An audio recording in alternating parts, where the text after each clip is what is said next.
Hey, everybody, welcome back to Offshore Live number 19 with Nick Megee, Chris Pommnitz, and Steve-O. You guys will recognize Steve-O.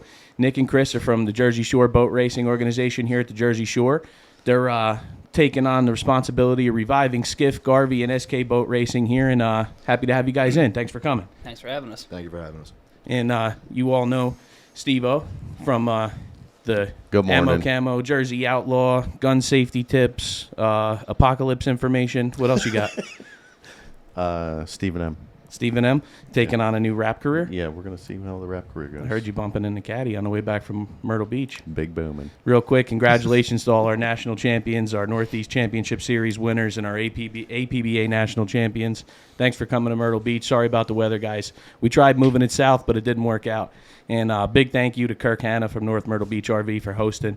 We had a great time, right? Awesome time. Cool. Absolute best time. So hope now to why do it next year? Why we're really here. Why don't you introduce yourself, Nick? You're the VP here? Yeah, I'm the VP of the club. VP? Yep. Do me a favor. Slide those mics up pretty close to you. Like this. They move. They're not fragile. And if you break them, you won't be the first guys. Well, that's all I need to know then. Very good. So why don't you tell the folks a little bit what you're doing with your club and where you boys come from? Oh, I'm from Forked River. I race a Jersey Speed Skiff. I've been doing this, I don't know, since like 2010 or so. Kind of got my feet wet with the local club racing. Went off the APBA race there for a while. And my first race, I was probably about a week old with my dad. And I grew up watching this stuff. And one of his dreams before he passed away was to see this local racing come back to what it used to be, when everybody just had fun and just had a hell of a time racing. So when he passed away, I kind of felt obligated because I saw all the fire and all the new kids that are coming up that bought the Garveys. They just want to run. And I see the same fire in their eyes that I had in mine. So figured kill two birds with one stone, make my dad happy, make the boys happy, and get local racing back to what it used to be. That's badass. And I can tell you, I could speak to that too from being a fan all those years. You guys really have an awesome situation where your local teams partnered up with local fans at local sites with local sponsors. It's just a really good mix. So where are you guys at right now with getting the club off the ground? Just structuring? Yeah, everything's structured right now. I just filled out all the paperwork for the LLC. I should have that back in about 2 weeks. And then we can start working on our sponsors. We can start working on race sites, going out there, sticking a few to figure out where we can run, where we can't run, and figure out how many races we could do. Right, right. And Chris, your background here, you've been around this for quite a while. Yeah, so I grew up as a kid watching Garvey racing. I got involved similarly around 2010, raced a Garvey. Moved away as an apprentice, went down south, so I was away for a few years now. I've been back riding as a co-pilot and, just working on boats, making parts, doing stuff like that. And you're a fabricator, right? Yeah, so I do machine work, welding, fabrication. Where are you located? I'm in Bayville now. So I'm from Barnegat, but now I'm in Bayville. Well, there you go, Jersey Shore. Got a new fabricator. There you go. He's pretty good, too. Little shameless plug, right? There you go. Our shameless plug is go see Knits Craft. That's right. There you go. right. Perfect. Send me the logo. We'll put that shameless logo in here, too. Very cool. Very cool. And so I went to your first meeting. Well, not your first meeting, my first meeting. What, about a month ago now? Yeah, about that. And so on the OPA side, guys, we decided to get involved. There's been quite a few of these clubs over the years that have brought it to great heights. Just in the last 6-7 years, am I wrong in saying it's been laying dormant? For the most part. It's been spinning wheels. It's really not been able to get the movement and leadership together for it to get back to where it was. And these guys absolutely are showing some major promise and getting some things rolling with a good boat count and great future looking. Well, and I could tell you from coming from OPA's roots, sometimes all you need is a kick in the ass. That's what I'm here for. And when we were first getting off the ground, it's funny. My father was just telling a story in Myrtle Beach. The original owner of OPA walked in one day and said, I'm done with this, guys. I been through the ringer, tired of getting my ass kicked. I'm just tired of beating my head against the wall. So he walked in, put the books on my old man's desk, and just said, "Run with it, Smitty." And my old man was racing for about a year at the time, but a fan for ever, but didn't know the first thing about any of this. And if I was to sit here and tell you that we just floundered our way through this, I'd be lying to you. There's a whole list of people that helped us along the way that got us rolling. And so for those of you listening and kind of discovering this for the first time, our mission here as OPA, as it pertains to a partnership here, our goal is just to help you guys, stand next to you, get you up off the ground and get you rolling, because really I think if anybody listening to this that hasn't seen your sport, you're in for a rude awakening when you see it for the first time. It's way more intense than offshore. Why don't you walk me through some of your classes? Well, for right now, for the first year, I think we just decided we're going to do it kind of as you go, more or less, only because I got to get the boat count up. We're going to have nothing if we don't have a boat count. I think we have 13 committed now. And I'm sure once we get going, we show we're established, more boats will start coming out of the woodwork. But, I mean, we got our Jersey Speed skiffs. That's what I race. I raced in the Garveys before, but I love my skiffs. We have a few SK boats coming out. And, of course, we got the Garveys, and hopefully we're going to be doing 350 class in them, a 358 class, and maybe some modifieds if they come out. I think if you move around the country, I think it's really between the skiff and the Garvey that everybody either knows a little better, right? What exactly is the specifications of an SK boat? It's kind of a loaded subject. I mean, you got Kevin that's coming out, and he has his motors in front of him. Yeah. While most other SKs, like APBA style SKs and SEs, all the motors are behind them. Which is probably most of the ones that I've seen. Yep. So, I mean, we've had a few out there. Wasn't Ice Age motor in front of them, too? Ice Age was in the back, and then Cliff's boat. That was in the front. That was in the front, and that was actually rather short. That was, I'm going to guess, 15 feet or so. Yeah, I was going to say 14 and a half. It was small boat and way fast. And not to cut you off, but that boat's for sale again if anybody wants to go out there and buy it and get along with us. There you go. There you go. So is that the general length on those, around 15 feet, or is that a shorter boat? Shorter. That's shorter. That's shorter. 16 Yeah. foot is right about. What are they typically? Well, like skiff is 16 foot. Garveys are 16 and a half Yep. for like the stock classes, for stock 2-barrel, stock 4-barrel. And then when you get into the 358s or modifieds, they want them to be 17 and a half because you're dealing with a lot more speed. Right.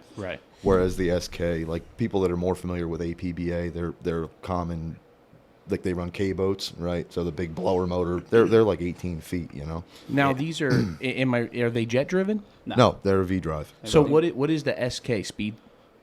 What's that stand for? The designation. Yeah, That's that's like- like designation. Like Jersey Speed Skiff's a JS, Garvey's G, SK is a ski boat. What does SK stand for? Like G obviously is Garvey. I Ski. always thought it was ski, like without what I thought without too, the right? I. Yeah, it's Right. But like APBA, like you'll have an SE class, that's a sportsman's entry class. There you Right. go. So that's a little lower. But So they're running those boats in some conditions with superchargers and way bigger horsepower. That's got to be a fucking ride. Yeah, the K boats are that's a man's sport. And nobody here doing that. you got to have a set of balls to get in one of them. No, I just want to watch. Yeah, absolutely. Out west, like Arizona and stuff, because right now any boat that goes over a certain speed, they're trying to get capsuled.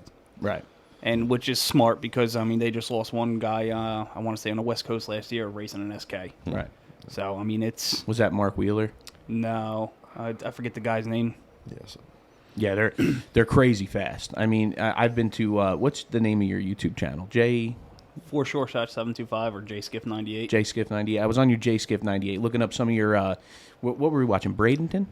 No, we're watching Greenwood Lake, you guys. Greenwood racing. Lake. Oh, when I was in the 77? And it was rather exciting. The two of us are just like, whoa, whoa, whoa. We were like little kids, man. Coming in those turns hot. I've grown up around offshore, so offshore to me looks very almost like poetry to me. Like I see what's going on, I see the mistakes, I see what it is. I've been around it my whole life. Yep.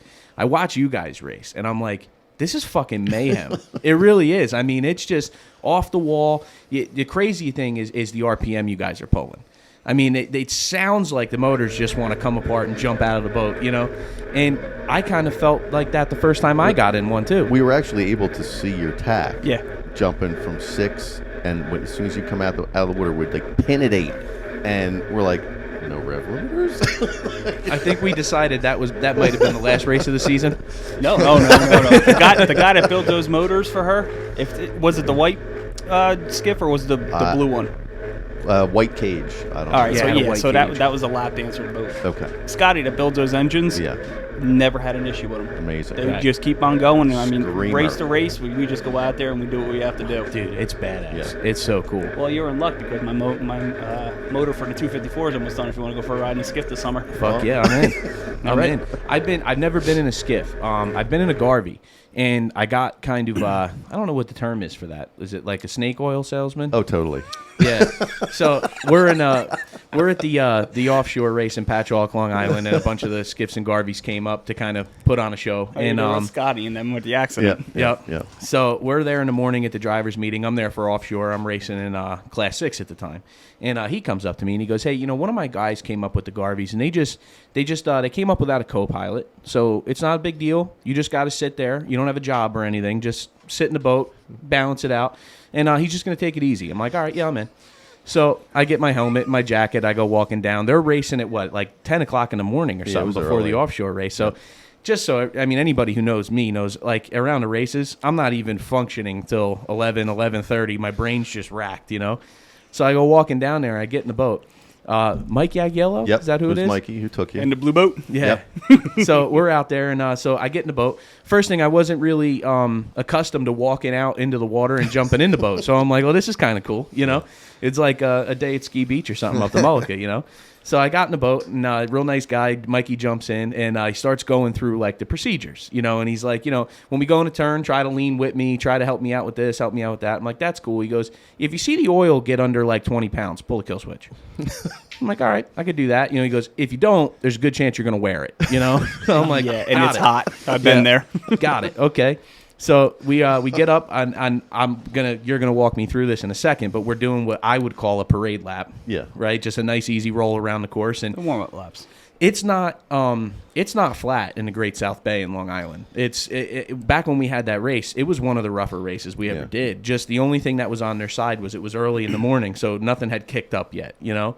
So he comes around and we slow down, and I'm assuming we're about to get up for the start, and he says to me, okay, we're going to go now, and I'm thinking we were going the whole fucking time. I'm like, okay, all right, got it. So he's like, we're going to go now, just, it's going to get a little crazy. He goes, but listen, if it rolls over, do your best to get away from it. I go, that happen often? He goes, last time. Closes the visor on his helmet, and away we went. I was never so happy for an alternator to take a shit, or a distributor cap. He broke the distributor cap. Yes. I was never so happy for something to take a shit in a boat in my entire life. Did you get out with the knees weak? Oh, man, I was kissing the ground. I got back. I ran a pretty radical boat in offshore. So, like, I was kind of known for being the wing nut, And I was never so happy to get back in my little race boat ever in my life. You guys are nuts. You guys are nuts. Well, you got to remember, you're also doing it. How big are your boats? Well, mine was 22, but, generally they're bigger than that. So, everything we're doing is 16, 17 foot, so. Well, and it's And not you're even like the length. that high off the water. Yeah. The freeboard and the degree of the bottom. Like, I'm running on basically a knife. If I hit something, I go through it. You guys hit it like a textbook. It happens. I got pictures of my phone. We're just completely sideways like this yeah. coming out of a Awesome, turn. man. Yeah. And like I said, if you're not scared, I'll take you for a ride. Dude, I ain't scared. I'll go. I complain later, but I'll always go. Yep. I had a thing on my skiff on the blue one. Every time I take somebody for a ride, first words out of her mouth all the time, are you going to kill me? Am I going to die in this? Mm-hmm. So I said, screw it. I put hashtag, but did you die? And every time we came back, I'd point at the sticker on the dash. That's awesome. Yeah. That reminds me of Brit with the go fast, don't fuck up. Yes, absolutely. So I'm actually looking forward as this progresses to get the Garveys and skiffs and ski boats at an OPA event and be that snake oil salesman again, and because there's some offshore guys that need these rides. Oh, absolutely. And I think there's some offshore guys that'll make the jump, without a doubt. Yeah, I believe that. I know Smitty's already looking. I know he was talking to his buddy Jimmy about possibly buying one of his old skiffs. He's hot on a skiff. Yeah. Oh, yeah. We'll be involved. I know a guy. Listen, racers are racers, and that's one of the beautiful things about our two clubs kind of getting together here. Is the one thing I noticed right away, right off the bat, is sitting in your meetings, your guys are the same as my guys, and my guys are the same as your guys. If we ever wound up in the same room at the same time, it'd just be one big family. And you want to know who's who from what club. Absolutely. And Truth. so I think us getting together really had to happen. It was like there was no way around it. It's an opportunity that both of us could just take it and run and make something really big out of this. Well, and I identify a lot with you. Like I work with my father every day, but I very much so follow in his footsteps, as are you, and I respect what you're doing, and I respect what your club's doing. and a lot of real respectable guys in your club. I was pretty amazed at that first meeting how well spoken they were about not just what you want to do and where you want to get, but how they plan to get there. And that was what was most impressive. I get a lot of calls for help, but not often are they actually doing anything to help themselves. We have a lot of guys that are actually starting out to really step up and say, you know, what do you need done? What do you need help with? And I'm not ashamed. Like, here, I'll give you some legwork. Go do it for me. Take a load off me, and we really get this going. And that's what I'm pretty sure that's pretty much word step word now. I mean, we're actually down to the point where we're trying to lock down race sites. And then, I mean, we won't know how many races we're having until I get a better boat count. So this way we could figure out insurance dues. But, I mean, as of now, we're probably looking about 6-7 races. Right. Just to start off. Maybe a few tests and tunes. And hopefully I'd like to do a radar run in between there. Yeah, that'd be cool. Yep. The radar runs are fun. What are some of your top numbers in those boats? I mean, are the Garveys getting in the 70s? Oh yeah. Yeah. Well in the 70s? You got the modifieds. I mean, they're doing Hammer I mean- Time hit 100, didn't it? Yeah, but I can go back to just Rob's yellow boat, the all fired up. Oh, yeah. That was a 358, and I did the radar run in Cambridge, I think, with that, and that was 75.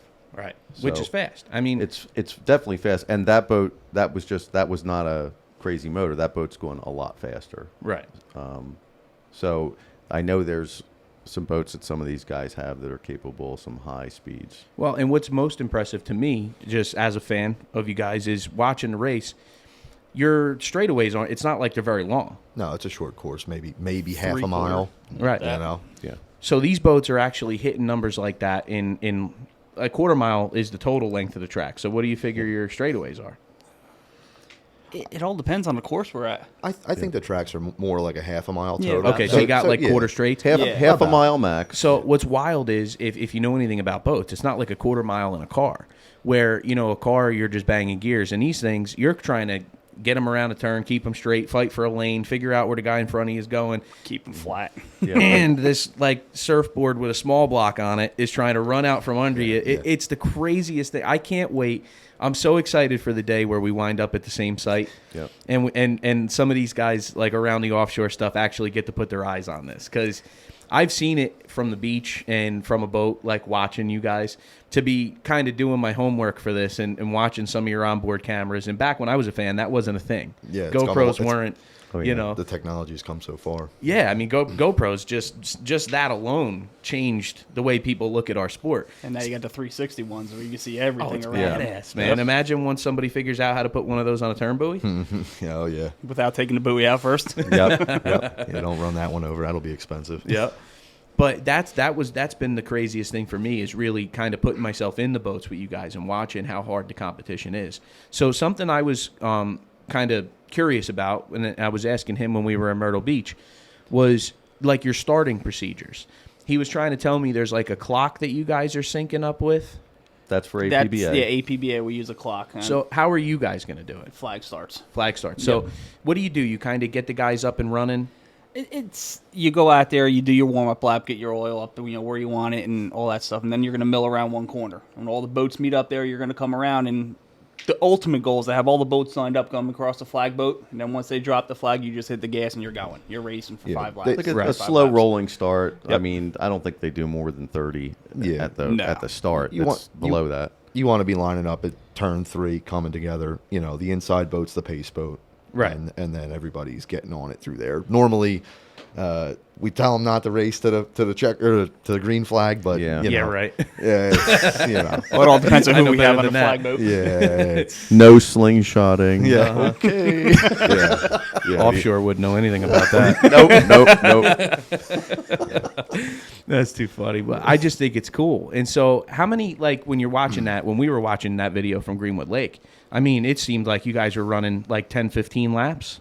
We do 5 laps. So in APBA, it's a clock start. So they'll tell you, in the driver's meeting that morning, they'll say, all right, you got a 4-minute gun today, or you got a 5-minute gun. You're going to have a minute markup, or you're going to have a 45-second markup. So the idea is to go out there, get your warm-up laps in, and then some races, they make you pick lanes, but you actually have to go out there and you fight for your lane. So once you come out of the one turn, you're coming up to that markup pin, you're stuck in that lane. You can't move out of it.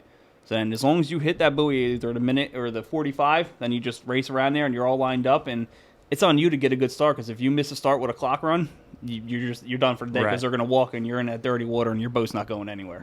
Right. So how hard is that when you guys are running to make passes? Like watching that video, I'm going to keep referencing that video, and we'll throw it up in the podcast so everybody can watch it and see what I'm talking about. It seems like it's almost impossible to get a line on somebody. The problem with the skiffs is when you're sitting down when I'm in a cage and you're on plane and the boat's just like this, so you can't do anything. You have to literally rely on your rider to tell you, all right, you got a boat to the left, you got a right. Like in the video that you're talking about, that's my son riding with me. So in that boat, I'm driving high side. So when the boat goes up on a turn like this, I'm up in the air. So he's the one that's down low, and you can see, like, he's probably one of the best riders I've ever had. Him and my buddy Pasty. I mean, they let me know. They'll watch the gauges. At one point in one of the videos, you actually see one of the gauges pop out. My son puts his foot back on there and pushes the gauge back in, and we just continue going. But it's a rush because, I mean, with that, you're usually running 5 boats, 6 boats in the heat. And if you don't get out front and your prop hits that dirty water, it's just you're just literally spinning your wheels. You can't get anywhere. Right. And if you watch our starts, I mean, if we get a good start, I think it's a Lake Apacon video. I'm coming across, and we're like 3 or 4 riding. I could probably reach out with the cage and touch the other person's cage. That's how close we're coming across the start-finish line. Right. Well, and that's one thing we're all aware of. This guy's gotten a rap for a long time. Is around offshore, there's a term we use. You know, they ran that boat like a Garvey guy. You know, and it happens. If the shoe fits, right? Yep. Yeah. And it's funny. What you were just telling me a story about putting a rub rail up on Jim Simmons or something. Maybe. Yeah. So he earned that name too. And we even scared Cairo 1. Yeah, which was a much bigger boat. Much than you. bigger. Who was Sammy running Strickland? Cairo 1 was a 41 41. Apache, and we raced it in the old 31 Scarab, and Joey gets close, and it's okay, and they didn't like that. Well, and Cairo 1 was famously driven by the recipient of the Godfather Cup last weekend in Myrtle Beach, Rob Lauer, wasn't it? Whoa, you are right. How about that shit? You are right. I don't believe Rob was in it at that race. I think he was in after. It was that. a doctor. Yes. Yeah. Well, I'll tell you what. I never saw a 41 Apache do the things that boat did when Rob Lauer was in it. Oh, of course. I remember the time it went down the inside of Simmons' 34 Phantom, and I'm like, that's not supposed to happen. That's a Garvey racer. Sounds like an APBA race. I'm holding my lane. You're going to have to hit me or take me out to get me to move. Yep. It's cool shit, man. So kind of getting away from the skiffs a little bit, what's the big difference between running them versus the Garveys? And kind of cool because you're primarily a Garvey guy, right? Garvey, and I've been a skiff bitch a couple times. I had some good skiffs, but I mean, if you guys want to comment on the difference, I know the difference, so Feel free. You haven't talked much. Yeah, I mean, they're completely different animals, right? So the Garveys, they turn much flatter, I would say, from riding in both, driving a Garvey. We could damn near have a 1-pin turn. You can come wide open, put it on 1 pin, and come back. The way the trim plates operate, right? So a skiff, they're running a T-handle where they have very fine adjustment. Very fine adjustment changes the attitude of the boat a lot. Ours are lock plates too. So the Garveys, it's a foot-operated system. So you're flying it, if you want to call it that. And it's set. Most guys are setting them where they are dropping the right side lower than the left, kind of to kick the boat up and pivot on the nose. I mean, they will turn like nothing. Like nothing. It doesn't even need any wheel. Just the trim plates alone will turn the boat. And they have center rudders that they spin on too, right? They do. So Skegs. the rudder, they have a front fin skeg, whatever you want to call it. Probably 9-10 feet from the transom forward. So they definitely bite and pivot off that. I think if you didn't have it, you'd never turn. You'd go to turn, and then 50 feet later, you'd hit the bulkhead, and that would be the end of it. Because they are basically flat bottom boats, Oh yeah, right? no, Yeah, I mean, absolutely. Both of them are. Yeah, especially the Garvey. I mean, I think there's a rule of like 1/2 an inch, total radius or angle in the bottom. And good thing you brought that up. You reminded me. That's kind of the misconception too. Like when people explain skiffs, they always call them like the little V bottom, but they're not V bottoms either. No, yeah, that's a flat bottom as well. Nothing V about them. I mean, they're as flat as the Garvey pretty much. Right. Yeah, it's funny because you watch the skiffs roll up on their side, you would think it's running on a keel. Nope. And then when you see them out of the water, I mean, they're basically flat bottom boats too. It's a flat bottom. Yeah. So, and then, the Garveys, basically all the Garveys now, the rudder is mounted on the transom off a fabricated or cast aluminum box. The skiffs, it's a toss-up. Some guys still have the rudders underneath the boat. Some guys have them mounted on the transom. Guilty. That's, I like that'll the be the old 100-year debate with the skiff guys and what's better. Yeah. So if the rudder's in the front, wouldn't that divert water away from the propeller? No, in the skiff case, there's still the rudder's behind the. Oh, okay. It's still I got behind you. the propeller. I got you. Yeah. I got you. It's just not. It's when they're under the boat, they're not as far back as I got you. when they're off the box, off the transom. Right. Now the plates, that's something cool that I dig. I just think the way the Garvey spin around on those plates is too cool. Yeah. Now they're independent from each other. No. So they're together. It's controlled off of, like I said, you have a foot pedal that operates a rod on the transom, and they're all operated together. The turnbuckles are typically adjusted to different lengths. Okay, so depending on the course you're on, you kind of set your plate.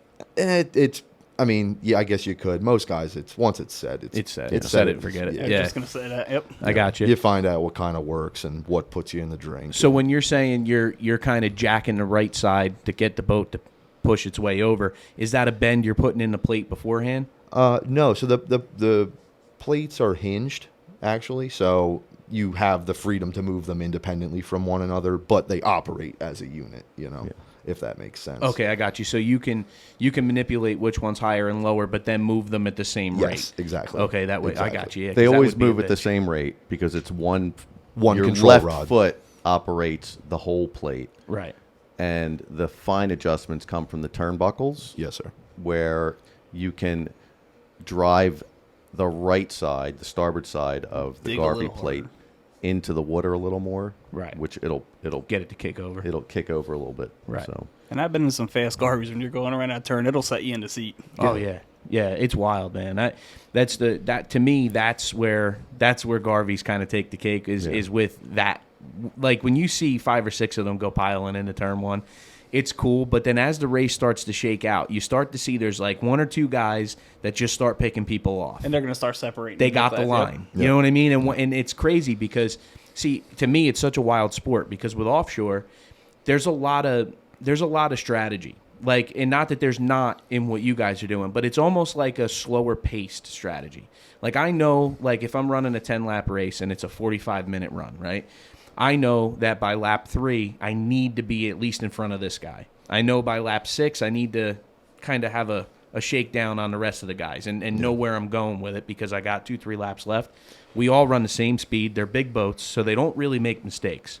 Like in bracket racing, if you take a 26-foot, like Franny Vell's boat, take like the Larry Smith. Yep. You take the 26 Larry Smith with 800-900 horsepower in it with big, long K-planes off the back. If you plant that thing down, it don't do anything wrong. So they're just out running it around, Yeah. So if you're behind them, good luck trying to figure out how to get around them. You're just stuck at that number. I watch you guys run, and it's wide fucking open from green to checkers. yeah, Never left. has to be. Yeah. And it's cool to me because there's no time. There's no like, all right, I'm just going to take this lap easy, and then no, it's wide open. Yeah. Well, the race is on a half-mile course, and you have 3 laps, so there's no time not to be wide open. It's a shootout, man. And it's cool because you really get to see like the guy who nails it first. Yes. It just comes through the pack, like figures out how to get around the course. Yeah. I've had that a few times in the skiffs where I'm racing some big names like Cesar Simonelli. He's a huge name in skiff racing. He builds boats and everything. And he had a boat. I mean, I call it the junkyard boat, the 195. Every week we go out and test. We blow up a motor. I'd run home, throw another motor, go out and race again. And, deliberately picking people off with that boat because I'd get the inside lane and I would just hook it enough to where they couldn't catch me. And by the time we're coming into the next turn, they were on my heels. But I'll just hook that boat, get it up on the side, and just push them away from me. Right. And that's the whole thing with finding a lane. Like you said, you find a lane, nothing's going to get around you. It's the closest I've ever seen. Like the common comparison is like, around offshore is like, well, how do we make it like NASCAR? Like that's what you hear all the time. And I have to like nicely explain to people that'll never happen. Like it's just a totally different world. Yeah. But with you guys, it kind of really is that way. Like it's stock. It's as stock can be, right? So you where your parameters where you don't have them set yet, but once you do, your parameters are pretty easy to police. Yeah, absolutely. And for the most part, it seems like the boats are pretty much even. They are, and that's why, like, when you and your dad said we could bring the boats here and weigh them this year, that's a huge thing. Mm-hmm. I mean, you get the weight on the boats, then you can know where you could add weight, you could take away weight, and that's going to make a hell of a difference. Dial them in. Yep. Yeah, the guys that really get it are the guys that are putting the time in testing, doing the prop work. I mean, that's the difference. That's between, the key, right? Yeah, The there's props, a lot of the props work. make I a mean, huge that's- difference. So that's kind of where I was going to go. Like when you watch, like your motors are pretty heads up, the boats are pretty heads up, and it's funny. You have the same common denominator in all forms of boat racing. It comes down to the prop. Yeah, Oh, yeah. It's prop work and who's got the biggest set of balls, honestly. I mean, Absolutely, it's- yeah. Who wants it? Yeah. You know, and to me, that's so. If you guys ever wonder why I get so fired up about this, is because my first and foremost passion and love in this sport is the bracket class racers. He knows that. Every one of my guys know that. I dig fire. I dig when somebody just shows up and they want it more than the next guy, and that's bracket class racing. Yeah, absolutely. When I started coming to your meetings, doing my homework, watching what you guys are all about, that's 100% the name of the game. And that's goes back to the beginning. It's like in 2016, me and the president now, we had a good thing going. We had test and tunes, we had race dates and everything, and came out to the first test and tune, and we kind of got blown up. We got our spot blown up from other people, and we just said, screw it, I'm not doing this anymore. I went back to APBA and raced. I swore up and down, I'm like, I'm never doing this again. I'm done with local racing. I'm just going to keep on doing my thing here. And like just going to the test and tunes last year, like I see all these kids and they got the Garveys now, and you know they're talking about skiffs and stuff. And like I said, I mean that's the fire. You could see the fire in their eyes. All they want to do is race. One kid, he went out there, he blew up his motor the one weekend testing this summer. Just bought the boat. Went out next weekend, he was out there with a new motor to test it because this is what he loves. Right. So and like I said, that's what it's about for me.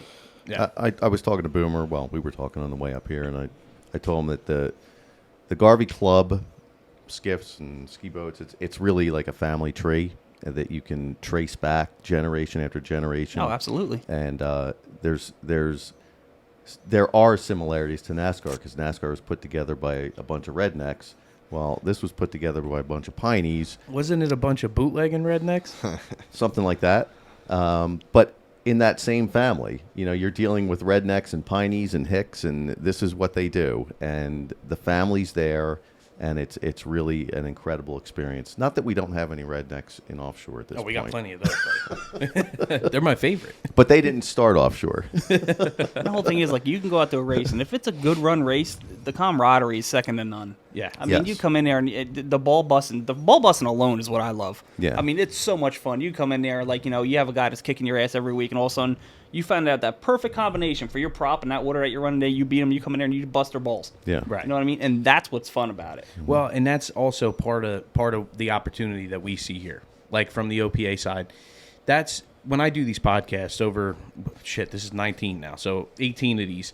I say it in every single podcast. You can't beat the family.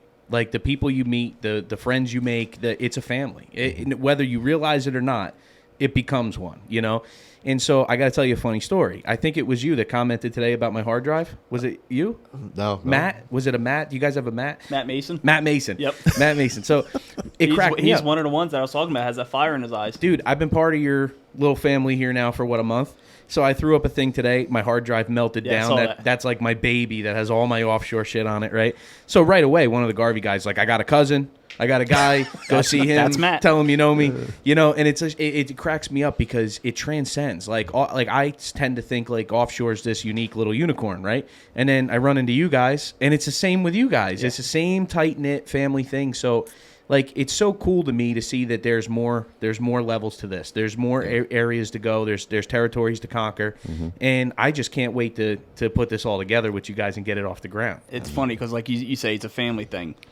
I'm second generation. My dad raced, like I said, he raced locally with the APB, or like the Speed Garvey Association and all them. He raced them in the 80s. And then he went offshore. He was racing Pat Lauer's, the B-33, the Kamikaze. Yep.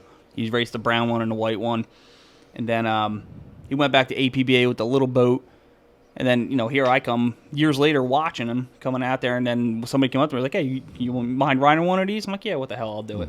So I got in a Garvey, and you know, I'm psyched as hell. My dad's living in Florida. I'm like, yeah, I got in a race. And he's like, I can't believe you're doing this and this, that, and the other thing. And he's like, oh, well, what are you in? And I said, a Garvey. He's like, no. He goes, we can't do the Garvey thing. He goes, you know, I got the shit kicked out of me in the Garvey. So I was like, well, what do you want to do? He's like, let's look for a skiff. And I went for my first ride in a skiff on a race course, and I mean, we went up there. That time the boat went up like that, I said, I'm sold. I got to get one. I think that was in July or August. In September, I had my first skiff. What's the name of your team? My team coming back to that is Family Affair Racing. That's cool. Because, it's like I said, it was my dad, it's me, and then my son got into racing. He was racing a T-boat for a while. And then my two daughters, I got a little 13-foot or so wind race. There's a little 25 outboard on it. And me and Chris are redoing that. Nice. And we're going to throw them in it to go out there and that's cool. cut their teeth racing with us if we can get the little boats back into the club. That's cool. That's Yep. cool. Awesome. So you guys, you mentioned test and tune a lot. Yes. And I dig that. That's a cool, see, with Offshore, our testing's the day before the race. Now, you guys actually hold full-blown events for guys to come, test their setups, work with each other, maybe pass some stuff back and forth. That's got to be pretty cool. It's essentially, I mean, it's like a race day. You know, boats have to be there at a certain time, and just like any other race, tech's going to go over you. And they're going to say, yeah, you're good to go or you're not good to go. And safety. Exactly. And if you're not good to go, you had the time, because you don't have to be in the water at a certain time, to go out and fix it if you can right there. Mm-hmm. And, I mean, even the test and tunes last year, coming back to Matt Mason, you know, he's out there trying to figure out his boat. So I said, all right, here's a few props. Try some of my props for my skiff and see what they do. Mm-hmm. And that's what it's all about. Like, you want the boats to come out early. Like, I don't think we're going to do a race first this year. I want to do a test and tune. So this way, nobody has an excuse. You go out there, your boat's ready to go. Let's go. Mm-hmm. Come the first race. But the test and tunes are all-day event. You know, we'll throw the barbecue up and that's an easy day for everyone, because the races, guys get amped up a bit. They feel a little more pressure. They might not admit it, but there's a little more pressure there to make sure they finish the race and, of course, win. The test and tunes is just like it's a casual day, and it's a lot of fun for everybody. And those who's watching are still having fun because they get to see the loud boats go running around. Well, and I'm super jealous because, like, when we're running, like, for instance, the Phantom behind you guys on the wall, you can't just take that out and run it. Because it's not the equipment or anything like that. God forbid you put that boat over and somebody got knocked out or something like that, which is the same with you guys. It's the same with any dangerous motorsport, right? But the capabilities just aren't there of an extraction team, a safety team, a standby team. That's not there when you're just trying to go make sure it was really a spark plug or something, you know what I mean? So by you guys doing those test and tunes where you're not just offering a day of test and tune, but also it's a safe, closed environment where guys can really go hang them out and be safe. And that's the whole thing. Even when they're out there, like, your boat does not go onto that course. Your boat could be in the water, but does not go on that course until the safety team's out there, because something happens, God forbid. That shit happens quick, man. And real quick, especially in the Garveys. Like, I've seen them coming down a flat stretch and they hit that turn, they're over like that. Right. But the big aspect of that is, like, you know, we don't want it to feel like a race. So we'll send one boat out and we'll tell the next boat that's going out, all right, you know, when this boat gets to this side of this turn and they're in the middle of the course, then you go out. So this way they're not physically racing each other and they can go at their own pace. Mm-hmm. Right. That's just really cool. It's a cool tool for your guys. It really is, because coming from my world, that's a huge leg up. Mm-hmm. There's certain people in our sport, like, for instance, there's a guy, I don't know if you guys are familiar with him, Sean Torrente, who's kind of taking the super stock class by storm right now, where this guy's full-time job is to run that boat. He's in that boat every day. Where he lives at home, it's in the water, trying props, doing stuff. It's his full-time job, and it shows when he gets to the race course. I need a job like that. Yeah. But I mean, it's his performance. Listen, I know a lot of guys that live, eat, shit, sleep this stuff, but this guy, it's clear as day. When he gets there, he's prepared. He knows what the race course is going to look like. He's tested 3-pin turns, 2-pin turns. He knows what props are right. He knows where the boat wants to wait. And it's such an advantage. You see it right out of the gate. The boat's set up. It's flying level. The attitude's right. Whereas everybody else needs a lap or two. You know what I mean? Trying to figure it out. Yeah, and by then it's too late. Right. He's already walking away from you. And it's just so cool that you guys are doing that, because testing it's the name of the game. It really is. And, well, I mean, that's another thing, too. Like, we can just go out whenever we want. Especially, like, my skiffs, the one that I just sold, it was registered and insured. And I'm the type of person, like, I don't make a big spectacle if I'm going out testing. I'll put the boat on the trailer. I'll go there. I'll call maybe one person just in case something happens. I'll throw the boat in the water. I'll do a few laps. And by the time somebody hears the boat, I'm already on the trailer and heading home. Right. I just don't want to make a big spectacle of it. Yeah. There's one other difference. Like, Sean has already offered to sell his props off his boat for any race he wins or even does well. And that's a huge difference between the Garvey guys, because there are Garvey guys who will lend you a prop, but when they get that gold prop, that's hidden completely, and it's only on the boat, and comes right off the boat after it's raced, and it's not going anywhere. You think Sean's going to give up his gold set of props? Well, that's what he says. What he says and what he does are going to be two different things, buddy. And Sean actually is an interesting case because he's sponsored by DeWalt. Oh. So DeWalt makes his props and takes care of him. And but yeah, that's an awesome program. And really, it's a lot of it's just attributed to testing. I mean, he's got a prop guy in his corner. You know what I mean? Well, That's the big difference. the video with us, that you saw from the Lake Apacon race. That's a DeWalt 4-blade prop on that boat. Right. I mean, night and day difference. Yeah. But I'm kind of stuck between a rock and a hard place now because I just built a new skiff, and I'm so focused on getting this going. The skiff is just sitting in the carport right now. Like I haven't touched it, I haven't rigged it, I haven't done none of that. But I've lent out a few of my props because I don't know which one's going to be good for that boat. So if something works on somebody else's boat and it doesn't work on a new skiff when I get it rigged, well, I'll get rid of that prop just to get a new one. Yeah. Right. Yep. And I don't mind helping people. Like I said, that never bothers me. And I'm not the type of person, like, I won't hold a grudge. If you don't like me, that's fine. You come out to a race and your boat passes tech and it passes safety, go out there and race. Right. Just do your thing. And Yeah. it doesn't matter how similar all these boats look when you whether it's ski boat, Garvey, or skiff. Every prop makes that boat completely different. Right. Like you could run the prop on your old boat and it could be the best prop in the world and put it on your new boat and it's a bag of bones. Exactly. It's crap. That's why I said, like, I'm not worried about lending the props out that I have now because once the new skiff's ready and it's all rigged up, I'm going to make a day and I'm going to go out and test. I'm going to run every single prop. And if one of the props doesn't do what I want, well, that's the first one I'm going to sell. Right. So now for people listening that are maybe thinking, well, I can't afford offshore, so I'm going to buy myself a skiff. What goes into this? You're running small blocks, right? All right, so APBA, you're only allowed basically bone stock 283s or 305s. That's it. Us, you could run whatever the hell you want. You want to build a roller motor for your skiff? Do it. You know what I mean? It's just you're going to be in the class designated for that motor. Right. Whereas, I mean, APBA, you're a little more fair. But if we don't have enough skiffs out, well, then we're going to run the skiffs together. But the boat with the bigger motor is going to run on the outside. Right. Just to give the little guy on the inside a little more fair advantage. Just like this year, like we're going to have classes per se, but if we don't have a boat count that day, well, and we have to put a 358 with a 350 class, well, those 358s are going to run on the outside. Right. Right. Now, is that so when you're saying 350 to 358, is there a difference in the build of the engine or it's just a little more cubes? Little difference in the Yeah. engine too, because So- the cam is different. But same carburetor? Yep. Um, Well, that all maybe depends. not. Yeah. So it gets Yeah. a little sticky there. Yeah. Okay. Yes. Yes. So because I'm a fan, and I think people listening probably are too. It's been a long time since this stuff's been around. So, like, these are things I don't know. You know what I mean? Like how the structure is within the classes and how you do go about placing these boats. Well, I mean, essentially, when first it was, you had the 2-barrel class, you had the 4-barrel class. Yep. It's two and 4 barrel 315 max. Yeah. And then we had the we had the 358 and then the 375 and then modified. Modified, yep. The 375s kind of fell by the wayside. Everybody was going for the 358s, and then towards the end, like 2012, 2013, they started going for more modifieds. So then we'd have faster boats. But there was always that base of the 2-barrel and the 4-barrel 315s. Right, which I think most people, if they're familiar with the sport, are familiar with. What is the modified class? That's Monsters. you put a motor in there and you run it, and It don't matter. Naturally aspirated.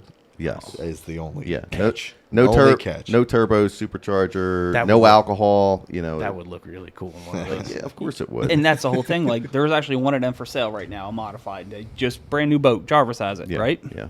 And back in the day, I mean, when they used to run, like I mentioned earlier in the podcast, they had a boat out there, Hammer Time. I Yep. mean, that was a 100-mile-an-hour boat all day long. Yeah. And when those boys went out there to race, there wasn't a crowd in the house or a soul in the house that wasn't fixated on that race. Now, Because modifieds are skiffs and Garveys? no, or just garbage. Just Just Garveys. Garveys, yep, Yes. okay. Yes.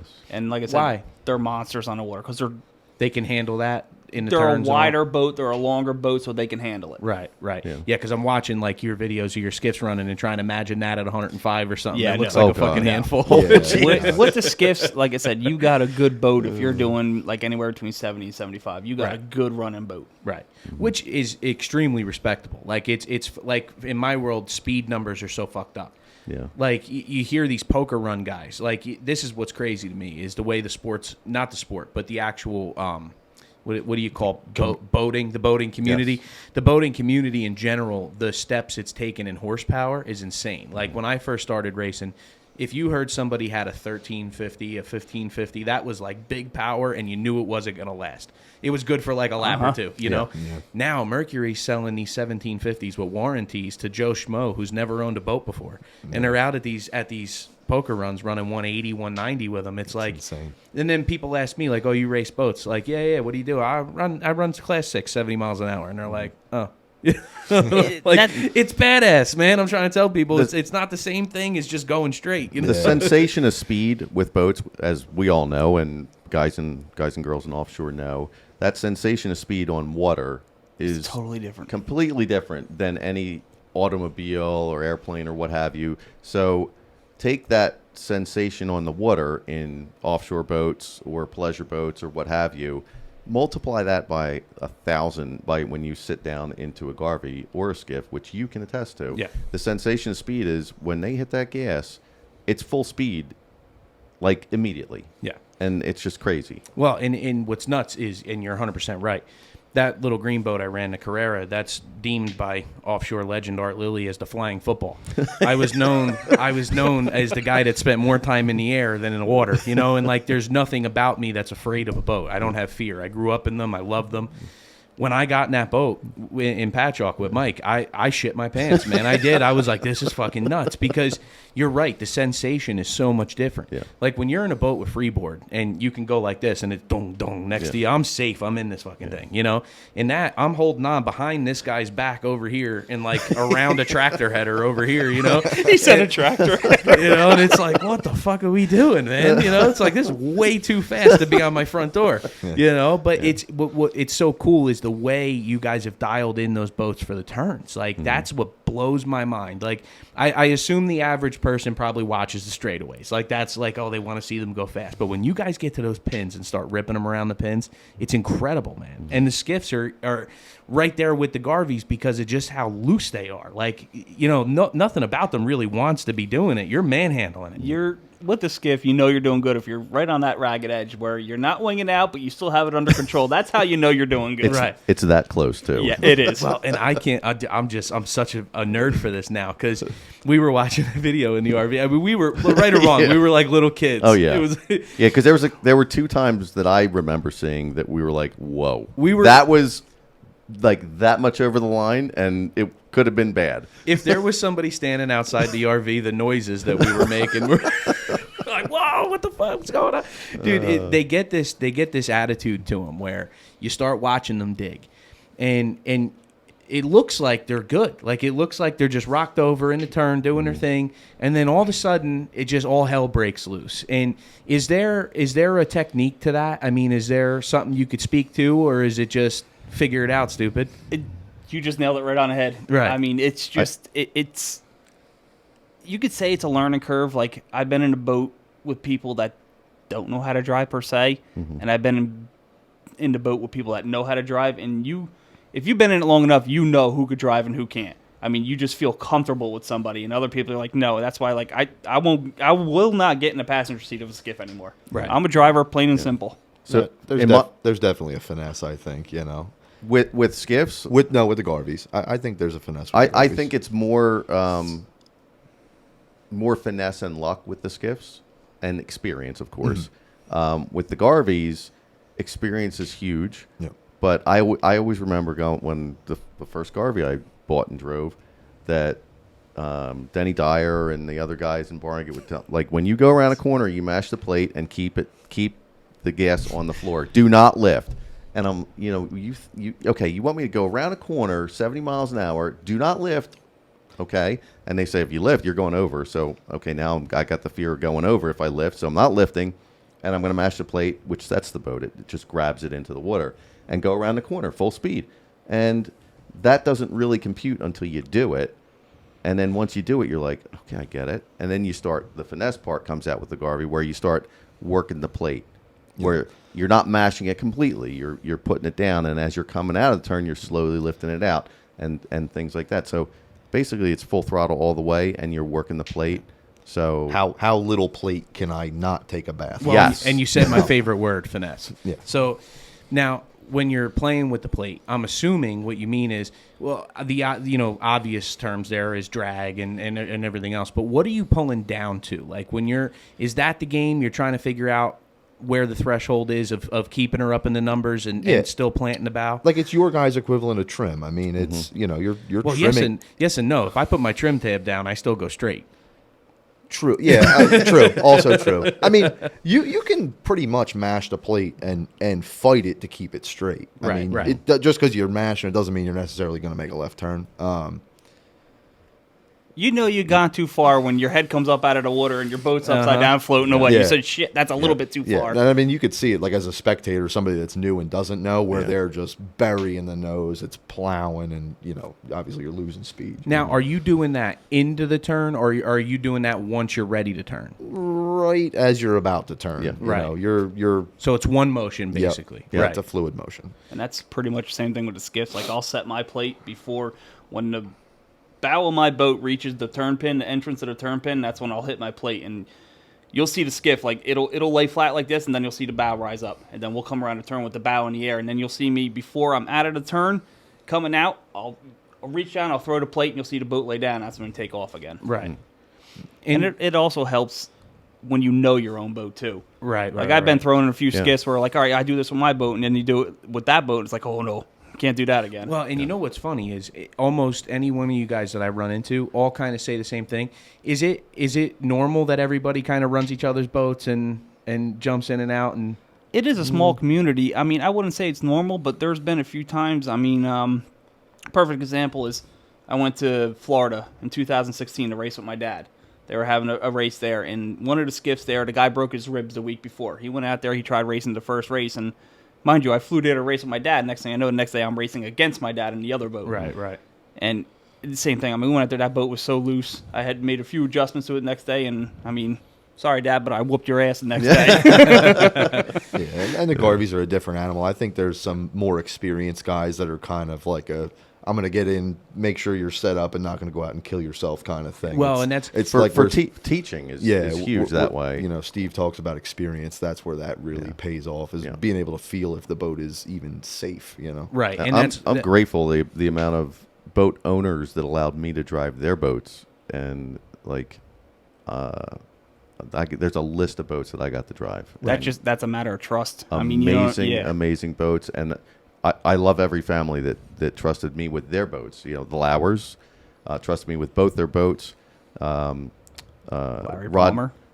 Palmer, Rodney Chadwick, Billy. I mean, they let me run Hot Rod for a while. I still love that boat. I think that's my favorite. Just legendary boats. Right. And I'm grateful for that. Even Pat House let me run low budget for a little while. So yeah, I mean, that just awesome people, and I really appreciated all that. Right. Well, it's cool because I see a similarity there, like with Offshore, where a lot of us have run each other's boats. Like how you're telling that story about kicking your own man's ass. I got one just like it, and it's happened the same way. Showed up to the race, guy wasn't feeling well. I jumped in for him. We found a guy to jump in with my own man. We wound up racing against each other. So it's just funny. Like I tell people that, and they look at me like I have 10 heads. Like your competition lets you get in their boat, and I'm like, yeah, it's all good. Like we know said, what each other can do. It all comes down to family, right? And it's just cool because that's why when we first kind of got on this kick, I said to you, we're not too different. I mean, a lot of this is the same. It's the same mentality. It's the same everything. It's boat racing, man. You guys are offshore. We're more inland, I guess you say. Inshore. Yeah. I hate that term. I don't like that term. Inshore. We got to come up with a better. Bay rats. Bay rats? I don't like that one either. We have a bay rat. We can't step over Peter. That's funny. But I just think it's cool, man. And looking forward, you guys are looking at running maybe 5-6 events. So the obvious local ones that you're going to kind of look to put back together down south and looking to branch off a little north. What do you guys got for a tentative schedule, or you just have an idea at the moment? Right now, it's kind of hard, like I said. I mean, I got about 2 more weeks till the LLC comes in, and that's when I can really start putting the feelers out to try to get sponsors and everything, just to get a little more, because I don't want to race every week, because I've done a schedule like that, and it sucks, because you blow your motor up, you blow it up on a Sunday, and then you got to work all week, and then you got to get it ready for the next weekend. I don't want to do that, so I'm thinking maybe like 2 races a month, and maybe in between there throw a test and tune in or something, just go out there and see what your boat still has. ideally, I would love to do 2 in June, 2 in July, 2 in August, and then depending on how it goes in September, maybe I want to do a 2-day championship day because I think that's something that hasn't been done, and I think that would just be absolutely awesome. And then, just run double points the whole weekend or even the first race, and then ideally, so I want to shoot for 8, but like I said, it all depends on the boat count and how many sponsors we can get. Right. Yeah. And as far as like heritage of the sport, I mean, it really started in Barnegat, right? So in the 50s, it was just clam boats. That's where I learned about it. Where they're literally just racing each other back to the dock. Yep. And then it became a 4th of July tradition. And then you fast forward to the 60s where they actually form a club and we're racing weekly or monthly, however they were doing it, So I think for us, we would love to be back in Barnegat. We would love to be in Tuckerton. That's a big tradition down that way. And that's down at the end of Green Street? Yeah, Yep. yeah, absolutely. It's a decent site, as long as you don't mind mud up to your knees. I've watched you guys there plenty of times. That's the coolest thing. Like with our sport, you're so disconnected from it. Like it's so far away from you. If you don't know what's going on, you can't figure it out. Yeah. With you guys, I mean, it's right there. You could smell it, touch it, see it, feel it. It's pretty obvious. It's awesome, man. It's so cool.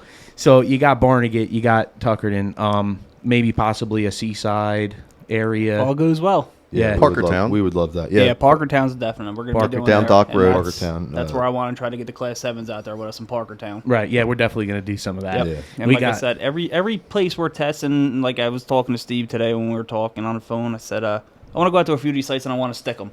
I want to go out in high tide and see how much depth we have and see maybe if we could open up a course here or there for you guys and try to get you guys out to as many races as we can. Just show the love.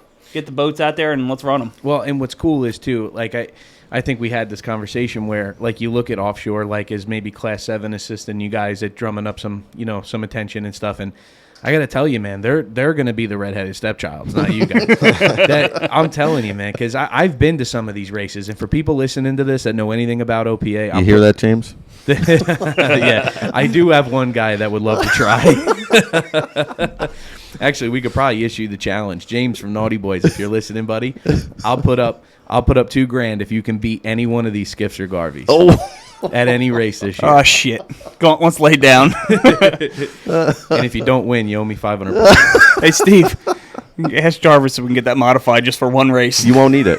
You'll kill him. I know. I have full faith. The turning capabilities. Literally, it would be like Yeah. Talladega Nights, man. Am I racing them? Yeah. I mean, Yeah. you guys would go by my guys like they're standing still. Yeah. But it's cool because, like, rolling through some of those sites, it's a lot of areas that, as offshore guys, we wish we could be in. Like, we originated here. Well, I shouldn't say we, not the sport. OPA originated here at the Jersey Shore. And so, like, there's a lot of times where I wish we could pull off another seaside event, a Barnegat Bay event, Atlantic City. But it's just so hard. They've seen offshore for so long, and it costs so much money. It's hard to quantify it and justify the return. It doesn't You need support from a lot of towns and everything, right? Like Point Pleasant's this is going to be the 53rd year of Point Pleasant this year, which is pretty cool. But that's a place that it's almost done. It's almost forced. You know what I mean? Like, Yeah. the town knows they got to do it because I mean, who's going to break 53 years? And we know we got to do it. There's hardly any money there. They always give you the runaround that, the people would be on the boardwalk anyway and the typical bullshit. And then you look at you guys where, I mean, you can just barnstorm the Jersey Shore, which is so cool because it's the coolest place it's like to be. when we go out testing with no permits. Yeah. Shh, we're going. It's awesome. I mean, I boat down there. So I live in Mystic Islands down in Tuckerton, and I boat in the Mullica River, and I see you guys all the time. I see skiffs and Garveys go by. I just don't have the names with the faces sometimes, so like I don't know who everybody is. But I'm always watching. I think it's so cool, It's funny you say that because bringing it back to Matt Mason, he bought his old boat. He bought the Fighting Lady. That son of a bitch put the boat in the water last year and took it to F Cove. All right. That crazy bastard. That's what I said. I said, you know what? I kind of want to get the new boat going with the cage in it and bring it out there because you don't see a lot of skiffs out there, but you don't see a lot of them with the cage. No, we can wake them up. I can put you in the water right here. F Cove's 3 minutes away. Okay. Well, that might have to be a plan. Let me get the new boat rigged up and I'll be in touch. Nice. It's awesome. I think, too, part of the intrigue will be is like something new, something fresh for you guys. And the more people I talk to, that's been kind of the black cloud is all the the shortcomings, right? Over the years, the shortcomings that never get addressed, never get fixed, and now you seem to be in a situation where you have a lot of fresh blood. You have a lot of people with good intentions and good hearts that just want to go boat racing. And the whole thing is, like, you say new and fresh. I wouldn't say new and fresh. Like, we want to keep the heritage alive. We want to keep doing what has been done for years, but we want to do it on our terms. We want to bring it back, and, like, we're not going to turn anybody away. I don't care. Like I said, you could have done the worst thing in the world to me. Your boat passes tech, your boat passes inspection, come race with us. Right. You know, I'm not going to hold that against anybody. Right. Well, and when I say new and fresh, what I mean is not necessarily like, I'm not saying 18-year-old kids, but you walk around your meetings, and I know what these meetings are like. I mean, I've been to probably 1,000 of them with Offshore, and you know when you walk in a room what it's going to be. You can feel it. You can feel it. You can feel it in the air. You walk in, and it's like, oh, man, I'm going to get my ass chewed out tonight. You know what I mean? You've got your guys congregated here and your guys congregated there. And you see all the conversations going on. This is a hold up. And then 100%. Sometimes you walk in the room and you're like, this is going to be good. You know? And like when I walked into your meeting there at the first aid station, I'm like, this is going to be good, man. All the guys are bullshitting, chit-chatting. Everybody's got a smile on their face. It's all good. You know, you guys start the meeting. I've been through so many of those meetings where it never even gets off the ground. It's like question 1 is 3 hours long, you know? And so it's like to see where you guys are going, I can see a little bit of your future there. And it's all good. It's all going the right way. You have a good vibe. You have good people. One person that's not here is Bubba, your president, who's he's a great guy too. And there's so many possibilities for you guys. We're gonna look into on my side. I'm looking into some equipment to start doing some live streams and stuff like that I think we can incorporate with some of your events. If not, at least put recorded versions of the races out. And step the media side of it up. Because anytime you guys roll into town with one of those boats, it's immediately in a draw. I mean... Like I said, I want to say it was 2 or 3 years ago. I know my skiff was in your parade for the Point Pleasant race. I had my buddies Garvey in a parade just to get them out there. I mean, the head's turning when you're coming down there, and I can't tell how many people, what class are you racing in tomorrow? I'm like, I'm not going in the ocean with this. I mean, locally, there's just this allure, you know, with Garvey racing. You know, you show up at Barnegat Docks at 6 o'clock on Friday night to test, and they bark it off, and next thing you know, there's 30 people there just... Well, and you said that's the coolest part is when you guys were coming around with us. I mean, we'd be doing those parades, and, I mean, we had quite a few knuckleheads traveling back then. Yeah. And you'd have guys, we'd be doing these offshore parades, and we'd hear boats fire up and be bouncing off the limiters and shit, and I'd be like, what are they doing back there? You know, we can't do that. Yeah, you know? no, So it's cool because that becomes all anybody can talk about. All of a sudden, there's little kids sitting in the seat. You're letting them play with the steering wheel, and it's a different thing than offshore. It's extremely intriguing because it looks like something that probably shouldn't be happening. Oh no, absolutely not. You know what I mean? Like it's like when you talk about controlling the uncontrollable, that to me is like the pinnacle of controlling the uncontrollable. I mean, there's the technology in your boats, not to make them sound as if they're not researched and refined things, but it is pretty basic. It's hard to get any simpler. It's a primitive machine. That's it is. That's very good. It is, and to me, that's the coolest shit anymore. Yeah. I don't want to see any more of these computer controlled joystick. We do have skiffs and APB that are running race packs.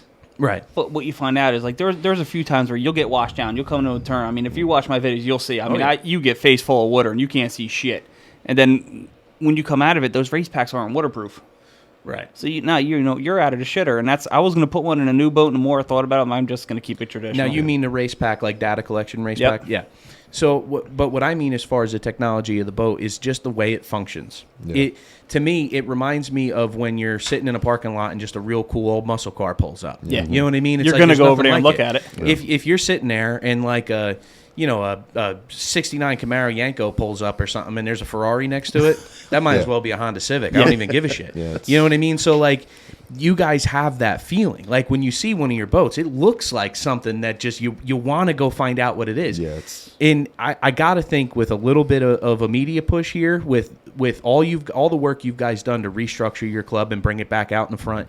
And really, none of this would be possible without Rick Felsen. Thank you, sir. Thank you. Thanks. It's cool to see it kind of really come to life, become a thing. Like doing this with you guys now, being open about it, talking about it, putting it out in the world. I can't wait for people to really put their hands on it, because it is so different. It's not what we do. It's flying a Piper Cub versus flying a 747. They're just dude, it's so cool. Barnstorming is a great way to put it. They're barnstormers, man. It's to me, it's like a funny car that turns. Yeah. You know what I mean? It's crazy. And it's so radically different and it hasn't been around in so long that I think you guys are just going to blow up. That's what I'm we're happy hoping to. for. I'm happiest to see it, like the past 10 years from now until 10 years ago, like that's allowed a generational shift. Yeah. And this is all this, as you say, new blood that's come in. These guys are hungry to race. They want to go out there, and they're related to racing. That's why they want to race. Exactly. And it's awesome. It's a lot of younger guys, but it's a blue collar sport. I mean, and the past 10 years we were an association, and I think for our sport, an association doesn't really work. You got to have a couple guys with money or some kind of backing to put that on. Mm-hmm. In our case, a club is just, it takes an army. We can do it together. And that's the whole thing. Like everybody's got to work together to keep it going. Not one person's doing it. It's like he said, it takes an army, and all hands on deck. Get this thing going. I mean, that's what it's going to take. Right. Yeah. And so you're mentioning going to work on some sponsors and stuff like that. So I was going to talk to you. How hard is that for you guys? Has that been like your main hurdle at this point? For the most part, I mean, you'll get a few $100 here and there, but it's not like I don't want to outprice us. I'm not going to tell the guys that go out and get $2,000 from this place. We're not going to take a penny less. No, I mean, I don't mind having 150 sponsors if they give us $100. You know what I mean? Your name's going to be on the banner, or it's going to be on our shirt or something. I'm not out there to corner the market for sponsors and stuff. Just any little bit helps. That's the best way to look at it. Yep, that's the truth. Getting off the ground now, I mean, you have some some cost in just initial startup and some overhead and getting some equipment and stuff like that. So, like, maybe I wanted to just take a second and let people know, like, this is getting off the ground. This is ground level. It's as ground level can be. Mm-hmm. We're aligned with them, and we're going to push this thing forward as hard as we can with them. And it would be great if some of the boys would get involved here, people watching this show that are local here. Help us get this thing off the ground. If you want to come to some meetings and show some support, and it would be great, because this is something that to me is very wholesome.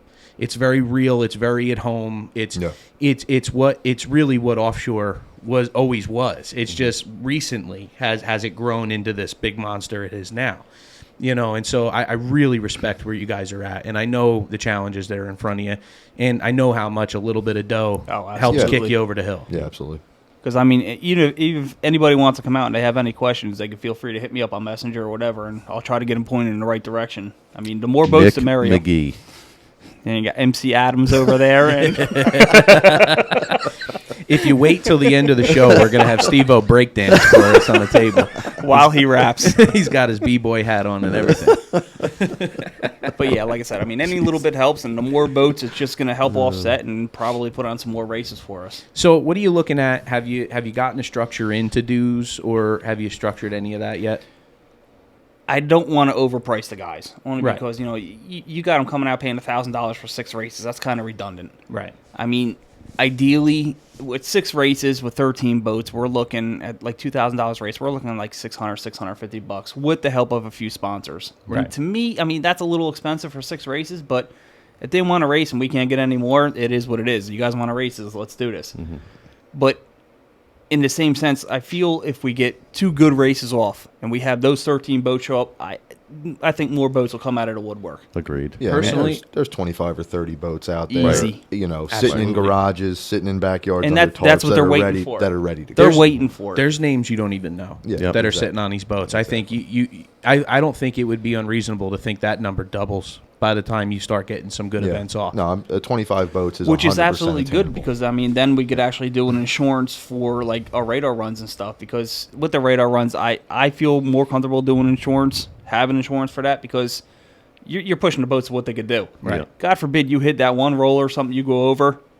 Yeah. You're going to be covered. Right. Whereas the test and tunes are kind of like, you're not racing. You don't set up any buoys. You just kind of, that's your pin. This is your pin. Right. Go out there and do your thing. Very casual. Exactly. But like I said, I mean, the sponsors, once we get them going, that's going to offset a lot of it.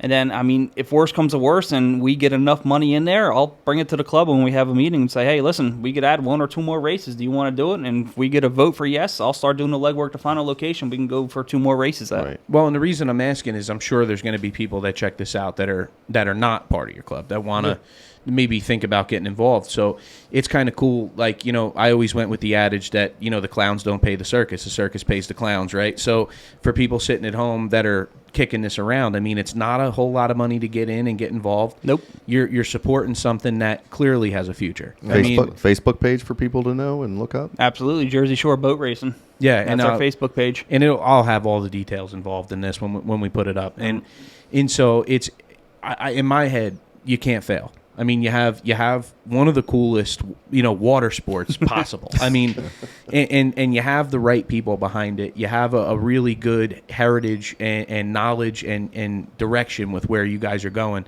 So I feel like, you know, through this summer, this is going to grow leaps and bounds. Yep. And like I said, I feel we actually really do have a good core, especially with these kids that are coming up and racing. Like I talk to Steve a few times a week and, you know, pick his brain on it because he's been down this road before. And I think what we have now and what the potential is going to be, I think it's going to take off, like you said. I mean, I don't think there's going to be any issues, and I think next year, I mean, nothing's stopping us from, as long as we had the boat count to, you know, run 10, 12 races next year and maybe branch out a little bit with you guys. Like if we get an invite to go somewhere, I'm sure some of the guys will jump at the chance to go race with you guys. You're invited.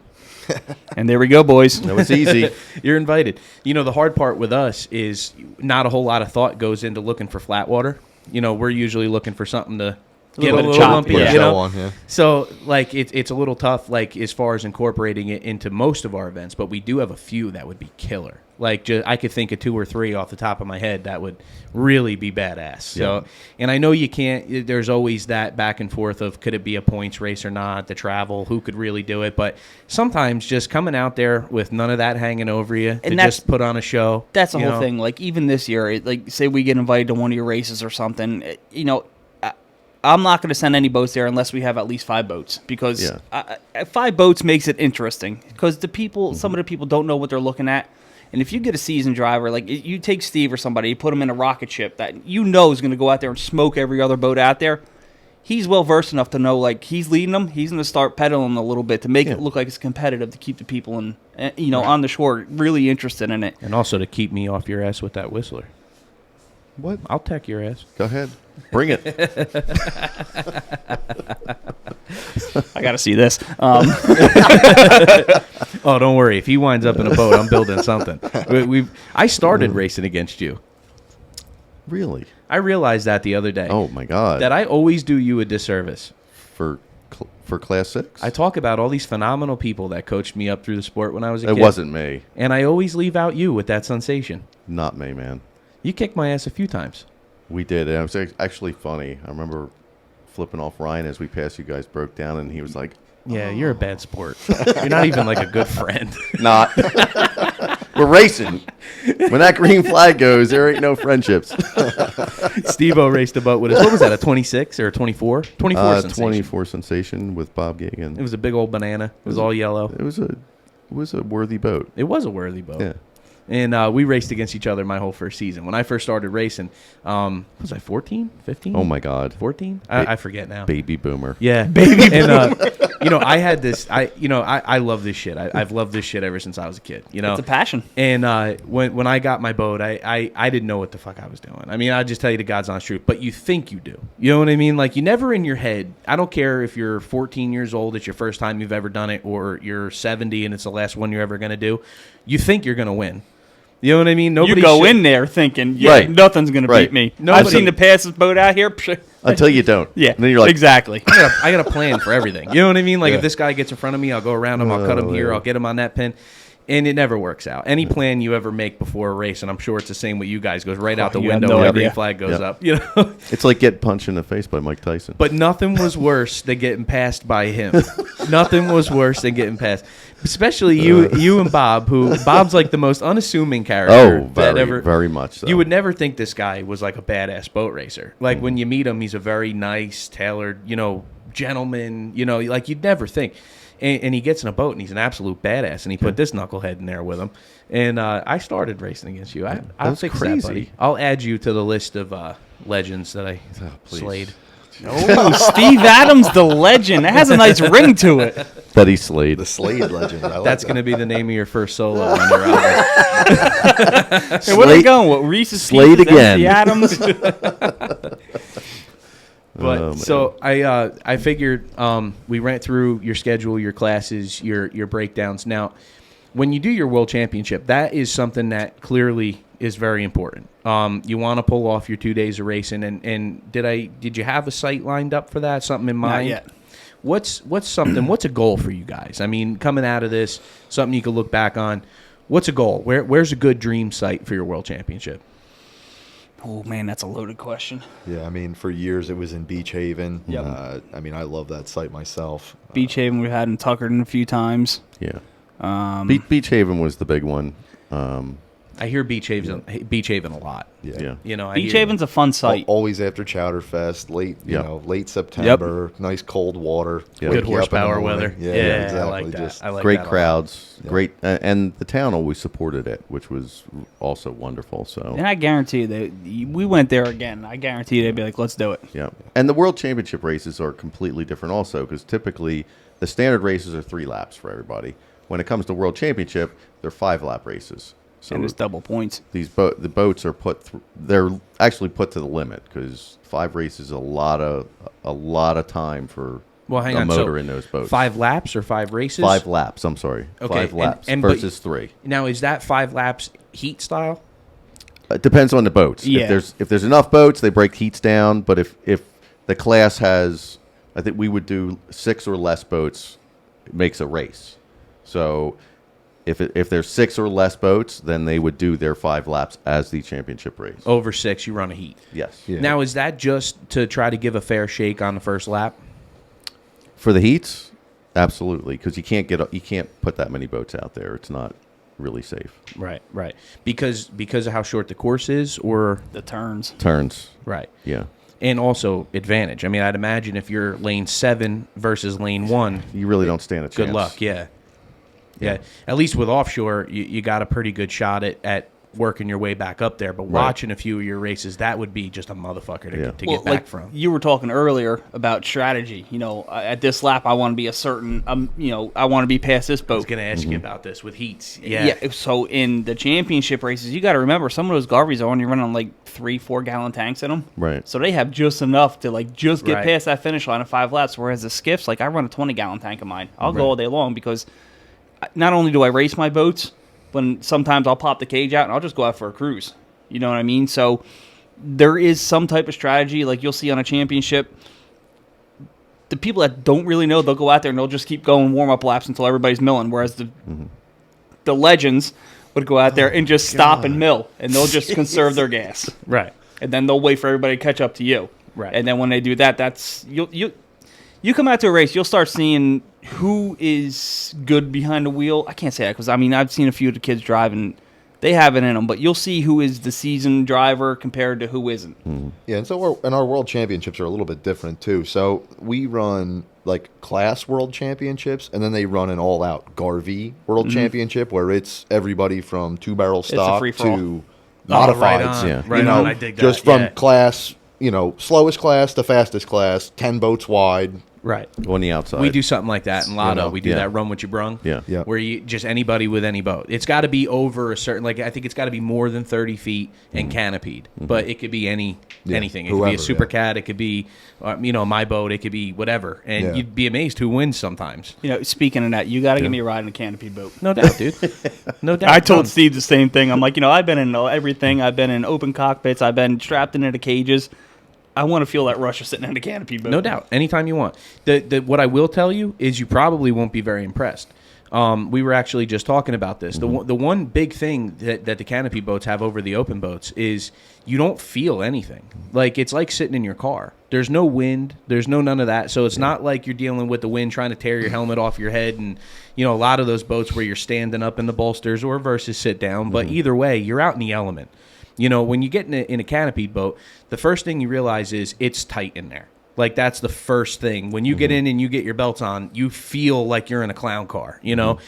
And then you kind of adjust to that. You get comfy. Hopefully the claustrophobia doesn't kick in. Nah. And once that hatch comes down, man, it's time for battle, man. It's ready to go. I mean, it's a purpose-built machine. This isn't a pleasure boat that somebody gutted and put some motors in, or it's a finely tuned machine. And but the sensation of speed goes away, which you're bulletproof. It totally translates into bulletproof mind, because you will do everything. I don't want to call it a false sense of security, but no, because I know exactly where you come from. When I first got my skiff, it didn't have a cage in there. And I was driving out there saying, okay, you know, I got to do this to prevent me from getting thrown the hell out of my boat. Mm-hmm.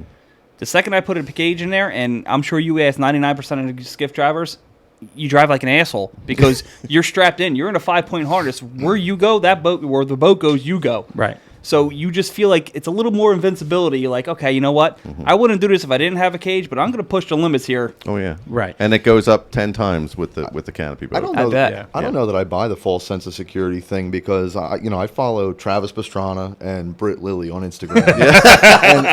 And that's one of the craziest guys in the world, and I see pictures, stills of him, death grip in the handle. They just posted one not too long ago when they ran into each other. He's, they ran into each other, and you can see his face like this. It's not gonna stop you from making funny faces. Yeah. You're still gonna do that. It's, my favorite Travis quote is, "I wasn't prepared mentally or physically for that." Yeah, so it's like you got one of the most wild guys in the whole world, and it's boats driving him. You know what it is? Him. Where those faces you see him making. Now, if you follow Pastrana, he makes those faces and everything he does. But but really, what that's coming from is the proximity. Okay. So it's like when you're running one of those boats. See, like your boats, you have a decent level of control over what's going on, right? They turn really well. They're to an extent, but that extents there in any motorsport, right? Yeah. There's always the line, but with these, it's pretty out of control. Like, our boats, if you do the math on them, right, they're 4750 is what we all weigh out at. So they're under 5,000 pounds. You're running with a Mercury 525, which makes no power. It's a pleasure boat motor. I mean, it's a racing motor, but it makes 550. It's not big power for offshore. Yeah. Now, if you factor in that on that baby motor, these boats are running almost 100. You are as loose can get. The trim tabs are gone. That's not even a thing. They're folded up behind the boat. You're running on the edges of the prop blades. And chime walk is a real scary thing when you're at that point, and especially like how you're saying, seasoned drivers, right? Take a guy like Pastrana, who, absolutely, all the talent in the world, right? But he doesn't have the experience of offshore. Yeah. Where, the boat's doing some pretty fucked up shit, but also you've done this a million times and it's going to be fine. Right. Just kind of muscle through it. Yeah. That, if you're not good at that, it'll scare the shit out of you. It's funny you say that because, my first skiff was inboard rudder. And then I was riding with somebody for a while, that 77 boat. And I got the opportunity to drive it. So I went out there, and I've only driven an outboard rudder skiff once. And it wasn't anything to write home about. So I got put in this, and there was no test, and it was go, get out on the course and race.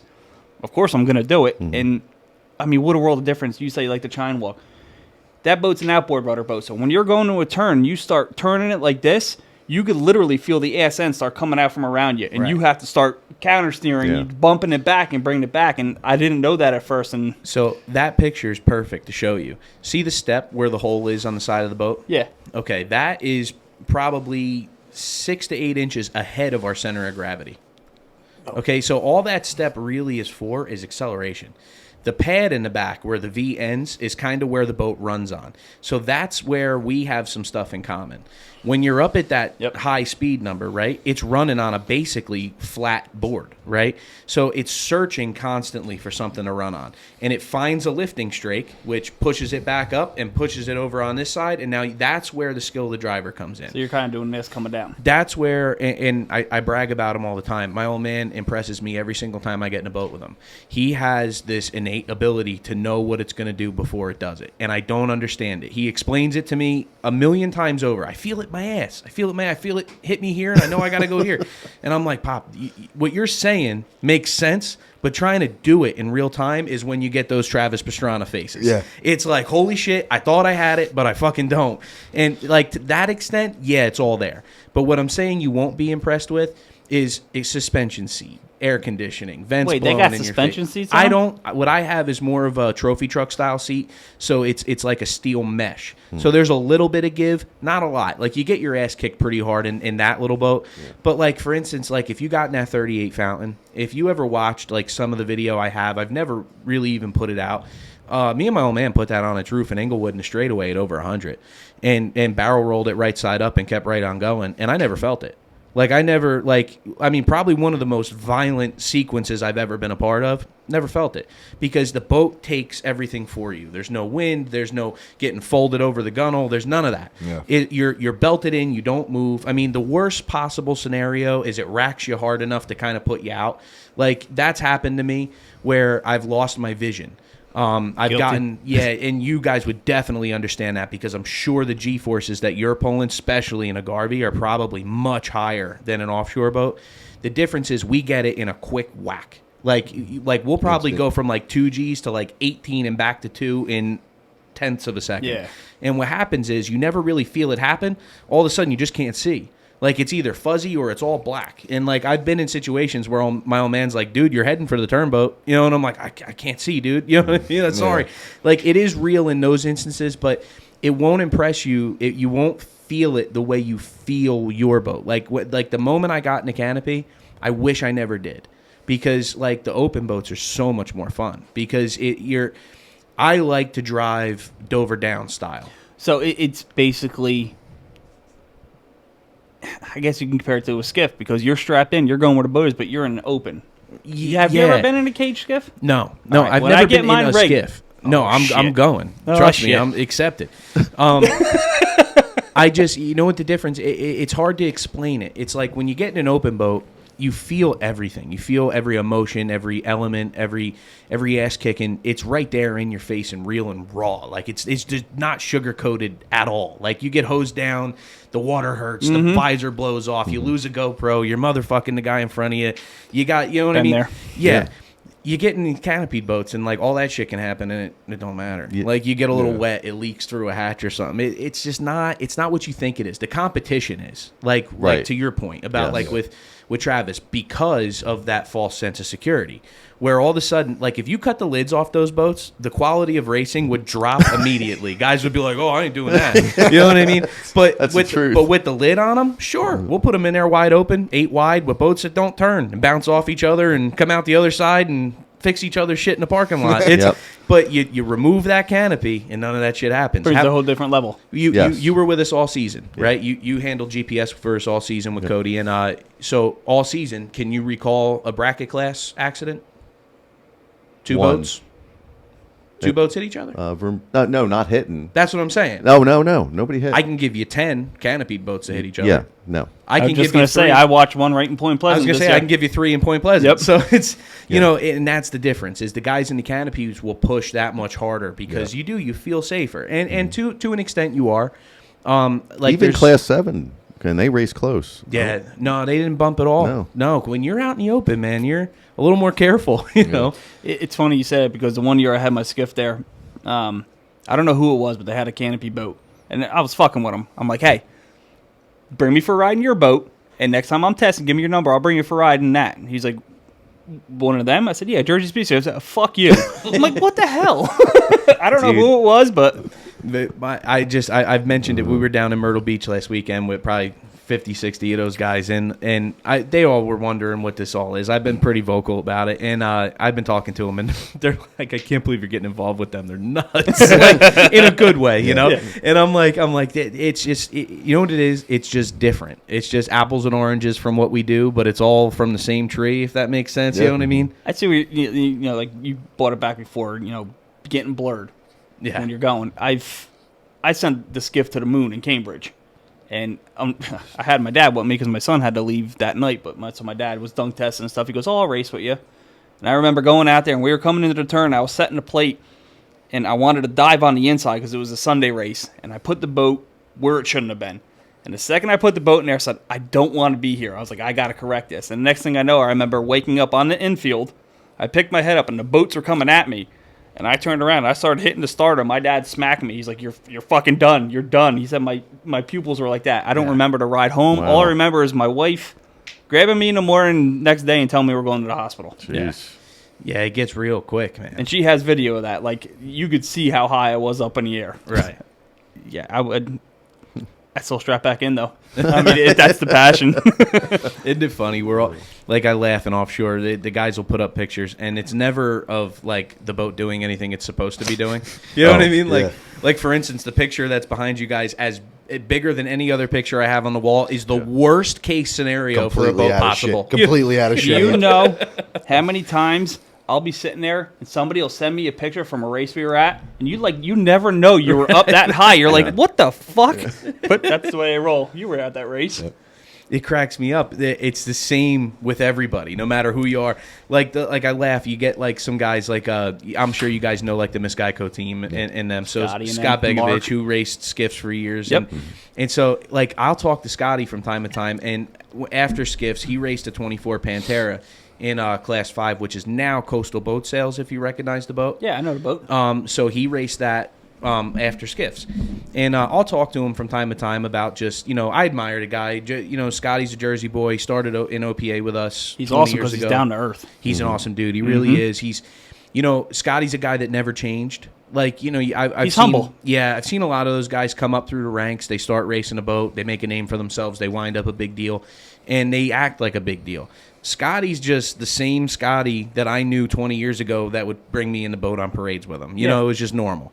And talking to him, you'd laugh at what he enjoyed the most. It's always the skiff, and it's always that 24 Pantera. And it's because they're the same thing. I mean, you know what I mean? Pretty much. Essentially, yeah. Yeah, and it cracks me up that you can go to the highest of highs in this sport, and still, it'll never scratch that itch that you guys are scratching, Yeah. Well, he's had the same opportunity. I mean, he raced Garvey's for a long time, and he had we were racing, what was that, Greenwood that year? Yeah. And he came to my house at butt crack of dawn so we can get there. And we went out there, and one of the guys needed a rider. So kind of threw him right to the wolves. No test, nothing. Chris, here's your helmet. Here's your capsule suit. Go. Right. That was fun. Yeah. Oh, yeah. Rung my bell good when he won out. Yep. Nice. I said, I'm done with that. Give me a beer. I'm going to the motorhome. Oh, yeah. But like I said, I mean, even the opportunities there for us. I've already reached out to APBA about possibly going to the Maze Landing event when they have it. Mm-hmm. And, I mean, we've raced there before. Didn't you set it up one year with you guys, too?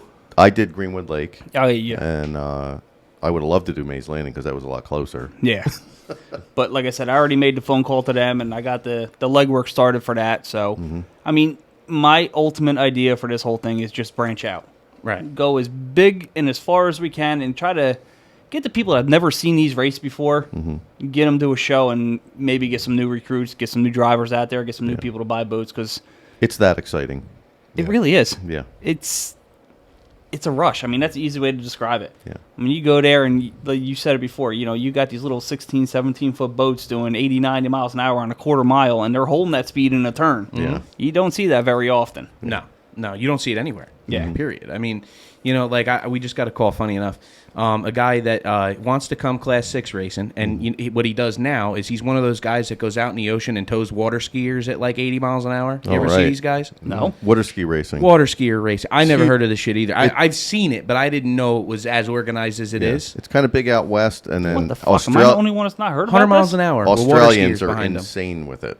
And they're racing. Like, they're racing at the same time. Yeah. The boats are racing, but the stipulation is you got to tow the skier. Yeah, it's more like an enduro, right? Where they Yes. they stagger the Yes. starts. And, Yeah, they run in like Lake Havasu, all flat water stuff, but there is some guys that go out in the ocean with these things. And this guy's like, I want to come try Class 6. I'm like, have at it, dude. Just no water skier. Holy shit. 100 mile an hour on skis? So yeah. the One point, ski. The point is, One ski? One ski. the point is, I think How's that fucking enema feel? I think the water is. I think at the end of the day, when it comes to racing anything on the water, it's like the last of the Mohegans, where it's just it hasn't been fucked with yet. It's not super regulated yet. It's not. My biggest thing personally is like I always think back to Morehead City the first year when you were there with us, and we went to Morehead City, North Carolina in the COVID year, 2020, and we had every other race cancel on the schedule except for that one. Your dad told me about this one. Dude, we got there, and the wildest thing is there was a spectator fleet that, I mean, we couldn't even begin trying to count because you weren't allowed to do anything else, right? So everybody was out in their boats. And the American flags and the Trump flags and it was like the most American-looking event I've ever seen in my life. And then you go home and you turn on the TV and there's like these like, ball and stick players, crying about bullshit. And I'm like, I'm fucking so taking happy. a knee when the anthem goes off and I'm shit. so happy I race boats. You know what I mean? Like It's a whole different breed. it is, God. and it's special. It really is. And what you guys have going on is special. And I think really the key for you guys is just doing what you're doing. Yeah. You're doing it the right way. You're going about it the right way. You have a lot of good people with you.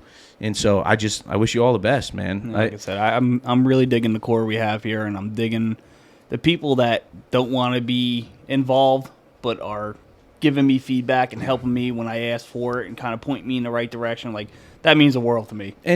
Those people, they're going to be involved. I laugh. Rob Lauer, I'll shout you out publicly. Who's that? The old man? Yeah. Answer it.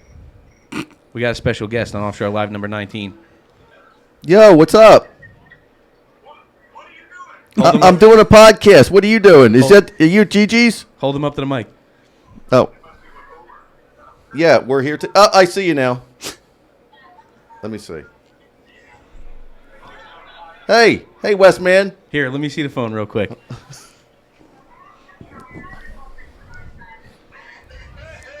Where's Pop? Where's Pop?